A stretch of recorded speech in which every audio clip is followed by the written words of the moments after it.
আমি নিজেকে সব জায়গা থেকে সরিয়ে নিয়েছি। বন্ধুত্ব, আত্মীয়তা কিংবা পছন্দের মানুষজন সব কিছু হেসে ত্যাগ করে দিয়েছি। কারণ কি জানেন, এটা আমি ভালোভাবে বুঝে গেছি।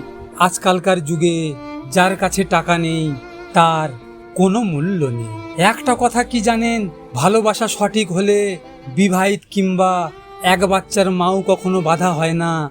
মনে রাখবেন, মনের সম্পর্ক বিবাহিত আর অবিবাহিত মানে না। দুজন দুজনের প্রতি ভালোবাসার মায়া থাকলেই তাকে বলে ভালোবাসা। ঠিক তেমনি কাউকে ভালোবাসার আগে একটু ভেবে নেবেন সে সত্যিকারে আপনাকে ভালোবাসে নাকি ভালোবাসার ঢং করে। কথাটা একটু অস্বাভাবিক হলেও এটাই বাস্তব। যে ছেলেরা বিবাহিত মেয়েদেরকে পাবে না জেনেও পাগলের মতো ভালোবাসে, আসলে সে কি পাগল?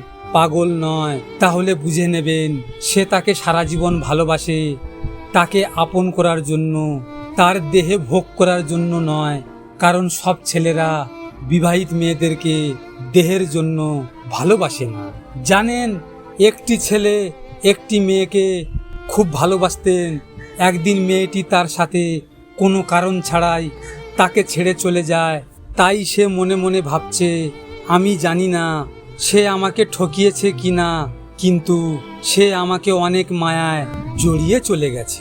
আমি জানি আমার শূন্যতা কখনোই তোমায় কষ্ট দেবে না, কারণ তোমার পূর্ণতা দেওয়ার মানুষের অভাব নেই। তাই আজ মনকে অনেক করে হলেও বুঝিয়ে নিলাম, আর কখনো বিরক্ত করব না তোমায়। তুমি যেখানেই থাকো ভালো থেকো।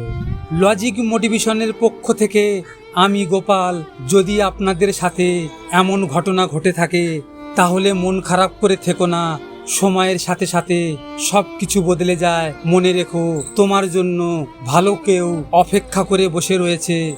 ভিডিওটি শেয়ার করো তোমার প্রিয় মানুষের সাথে, অথবা যে তোমার ভালোবাসাকে অবহেলা করেছে তার সাথে। হয়তো এই কথাগুলো তুমি তার সামনে বলতে পারবে না, তাই এই ভিডিওটির মাধ্যমে তুমি তোমার মনের কথাগুলো তাকে জানিয়ে দাও। সব শেষে তোমরা ভালো থেকো, নিজের খেয়াল রেখো। ধন্যবাদ।